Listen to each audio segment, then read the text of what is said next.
Olá, professoras e professores, sejam todos bem-vindos ao programa de Escola para Escola.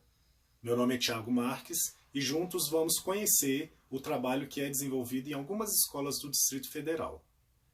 O programa de Escola para Escola pretende socializar experiências que são desenvolvidas por escolas e professores, incentivando e motivando o trabalho de outros colegas, principalmente nesse período de distanciamento social.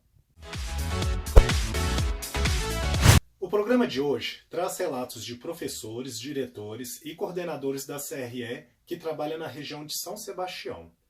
Pedimos a eles que gravassem do próprio celular as suas percepções sobre a educação nesse momento de pandemia e as ações que estão sendo desenvolvidas por professores nesse período de suspensão temporária das aulas, utilizando principalmente novas tecnologias e outras estratégias de ensino-aprendizagem à distância. Acompanhem. Olá, eu me chamo Rogério, estou como coordenador intermediário da Unieb da Regional de São Sebastião e eu acompanho 3 escolas além do livro didático. Com relação às escolas, como elas estão nesse período de recesso, eu sugeri que elas fizessem uma pesquisa sobre educação não presencial, sobre educação à distância, porque para nós já é um desafio.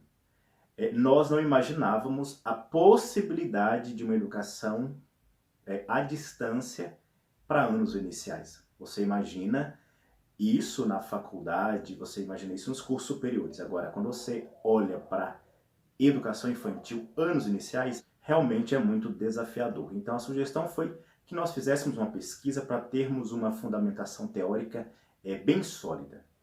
Partindo disso, eu me senti motivado a produzir alguma coisa. Eu já falo algumas coisas numa rede social que eu tenho, uma espécie de vlog. Mas sair de um vlog e ir para preparar uma aula realmente é muito difícil. E eu me desafiei a produzir uma aula no celular. Usei um aplicativo chamado KineMaster. Saiu alguma coisa. Deu para fazer alguma coisa...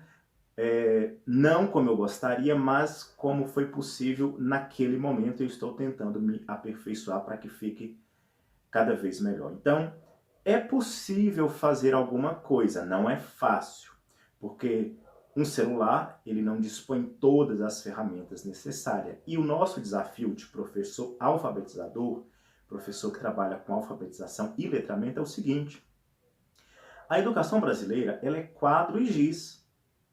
Quando você sai do quadro e giz e vai para um celular e para um computador, realmente é muito desafio, é um desafio muito grande. A incorporação das novas tecnologias no ensino tornou-se um dos principais debates da educação atual. Elas devem ser exploradas para servir como meios de construção do conhecimento, e não somente para sua difusão. O que me motivou a querer produzir aulas através do celular foi o fato de poder mostrar às minhas escolas um caminho, uma direção. É como se eu dissesse, olha, eu fui por este caminho, estou conseguindo caminhar. De repente, alguns professores queiram, juntamente comigo, percorrermos juntos este caminho. Então foi basicamente isso, mostrar para minhas escolas um caminho, uma direção, porque realmente nós estamos tendo dificuldade em elaborar alguma coisa porque é novo, e tudo que é novo realmente é desafiador. Diante da pandemia do novo coronavírus, o governo do Distrito Federal publicou um decreto suspendendo as aulas das redes pública e particular de ensino durante 5 dias. Na semana seguinte, o número de infectados aumentou exponencialmente em todo o Brasil, obrigando os governantes a fecharem todas as escolas e trazendo à tona uma discussão sobre outras formas não presenciais de ensinar e aprender. Diante desse momento de pandemia, de dificuldades que a gente está tendo de oferecer a educação presencial para os nossos estudantes, a gente tem que enfrentar o desafio de utilizar as novas tecnologias da comunicação e da informação para tentar contornar esse tempo de adversidade e de comprometimento da atividade pedagógica, oferecendo aos nossos estudantes a educação não presencial, a educação à distância. Aqui em São Sebastião, eu posso dizer que nós teremos muitas dificuldades, principalmente porque temos 4 escolas do campo, onde o sinal se dá via rádio. Mas eu acredito que é possível, alguns professores, principalmente da área urbana, já estabeleceram meios de comunicação com as famílias de seus estudantes e estão trabalhando já numa outra perspectiva que a educação à distância propõe. Em um primeiro momento, as escolas foram desafiadas a proporem, a oferecerem aos seus estudantes aquilo que algumas delas já faziam como atividade corriqueira, normal, e outras escolas passaram a considerar essas possibilidades a partir da experiência dos colegas. E foi muito interessante os relatos das professoras no nosso grupo das escolas e da Unieb com os diretores. Houve muitas trocas riquíssimas de compartilhamentos de experiências, de relatos de professores, de relatos de mães que eram compartilhados, e isso foi estimulando muitos diretores a abraçarem essa proposta, né? Nesse processo, todos nós precisamos pesquisar, estar dispostos a aprender. Aprender com a dificuldade, aprender errando, aprender experimentando. E acho que esse a maior aprendizagem que a gente pode ter nesse momento.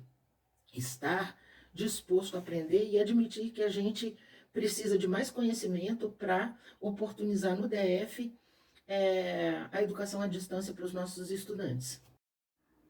Ensinar e aprender são os desafios maiores que enfrentamos em todas as épocas. De acordo com o professor José Moran, as novas tecnologias não trazem soluções rápidas para as questões educacionais, mas, sem dúvida, nos permitem estabelecer novas pontes entre o presencial e o virtual, ampliando um conceito de aula, de tempo e espaço e de comunicação audiovisual. A escola ela tem feito a inserção, né, de conteúdos dentro dessa plataforma do Google Classroom. Então são inseridos vídeos, atividades, né, tanto na parte digital quanto atividades que poderiam ser copiadas pelos alunos em seus cadernos. Né. Então, assim, tem sido realizado ações frequentes, né, pelo menos uma vez por semana. Estamos procurando alimentar esse sistema. Né? Então, tem algumas propostas bem interessantes, né? Algumas inclusive de gamificação, que é um conceito bastante interessante, que é tornar o conteúdo pedagógico mais atrativo através de realização de jogos. Né? Então, eu cito até um exemplo na sala de matemática, que foi feito o uso de uma ferramenta chamada Kahoot, né, que é um jogo que vai contabilizar a pontuação do estudante em relação ao tempo de resposta né, que ele vai levar para responder cada questão. Eu mesmo tenho compartilhado vários vídeos com os professores, vídeos que são de terceiros, né, explicando como é que usa uma determinada ferramenta. O próprio Classroom, a gente disponibilizou vídeos dentro dos grupos de WhatsApp, né, para os professores, no Facebook, para os próprios alunos saberem como é que faz uso da ferramenta. Então, para as próximas semanas, né, se tudo ocorrer bem, a gente espera que o sistema seja alimentado, esses estudantes possam fazer uso do que está sendo disposto lá no sistema, que o professor que alimentou esse sistema não vai ter nada perdido, né? Ele pode, inclusive, caso retornemos às aulas, fazer uso desse material como tarefa de casa ou como tarefa dentro da própria sala, né? Vai depender do planejamento que ele elaborar.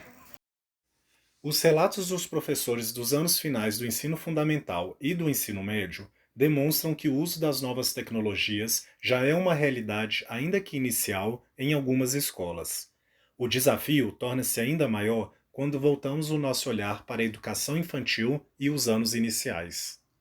A escola tem 430 alunos matriculados, temos turmas de primeiro e segundo período da educação infantil, mas temos também classes especiais de TGD, de DEMU, classe comum inclusiva, turmas de integração inversa. Então, o primeiro desafio foi como comunicar com essas famílias. Então, assim, algumas professoras já tinham hábito, já tinham fazendo parte da sua prática a utilização dos grupos de WhatsApp para facilitar a comunicação com os pais de seus alunos. Só que praticamente metade da escola não tinha. Então nós fizemos o primeiro passo, foi criar os grupos de WhatsApp para a gente começar a ter essa comunicação com as famílias, tirar alguma dúvida, encaminhar algum informativo. E também para fazer um levantamento de quantos alunos dos 430, quantos alunos a gente não teria sucesso na utilização dessa ferramenta. Então eu considero que foi um saldo positivo, porque nós temos agora formados grupos de todas as turmas. Dos 430 alunos, 32 nós não obtivemos aí, sucesso, né, na formação desses grupos. Então são famílias que a gente ou que não tem telefone, ou telefones desatualizados, enfim, que a gente não conseguiu contato. Mas dos demais casos, né, que é a maioria, corresponde aí a 92,5% da escola, os professores têm feito uma troca, tanto de informações ou de sugestões de alguma atividade, algum jogo, alguma brincadeira, alguma ação que a família possa estar fazendo, né, com as crianças, ou então apenas uma troca mais social também, as crianças com saudade dos seus colegas, com saudade das professoras. Então eu particularmente, né, que eu, nesses grupos formados, eu e as duas coordenadoras, né, estamos fazendo parte, que são 9 grupos, e a gente viu a reação das crianças, né, quando puderam ter contato com as professoras. Então mandando áudio, mandando vídeo, contando o que tem feito. Então assim, eu vejo que a comunicação em si já é um saldo positivo. A grande demanda, com certeza, o grande desafio vai ser olhar para o nosso currículo, né, com a sensibilidade de estabelecer o que vai ser importante socialmente, o que vai ser trabalhado nesse momento, algo que seja lúdico, que seja prazeroso, que seja viável às famílias, aos professores. Então eu vejo como um dos grandes desafios. Os desafios são muitos e os sujeitos que fazem a educação acontecer se reinventam a cada instante. Nesse momento de distanciamento social e escolas fechadas, a formação continuada e a valorização do professor enquanto sujeito fundamental no processo de ensino são pontos importantes para a reestruturação de uma educação de qualidade no Distrito Federal. Bom, as perspectivas de trabalho no SED São Francisco têm sido em torno de como a gente faz para alcançar o maior número de estudantes, né? A gente tem um contexto específico, né, que a gente atende uma comunidade de uma alta vulnerabilidade social e também uma parte do nosso público é de zona rural. Então, como é que a gente faz para atingir o maior número de pessoas da nossa comunidade escolar? E como é que a gente faz também para não minimizar o papel do professor numa educação à distância, né? Muito pelo contrário, como é que a gente faz para valorizar o professor? E a gente tem visto com bons olhos, né, um possível diálogo, né, com as tecnologias. Quem sabe agora não pode ser um momento em que a gente possa democratizar, por exemplo, o acesso à internet, o acesso a Wi-Fi.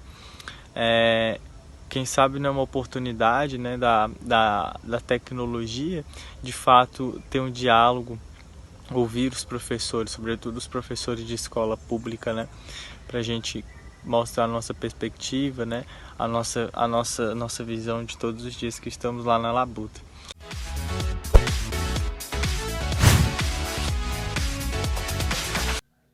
No programa de hoje, vimos alguns professores que já estão desenvolvendo várias ações que contribuem com a aprendizagem dos estudantes que estão em casa nesse momento. Se você ou sua escola também já está realizando um trabalho nesse período de suspensão das aulas, compartilhe com a gente, teremos o maior prazer em divulgá-los aqui no nosso canal. Um grande abraço e o De Escola para Escola volta na semana que vem. Até mais!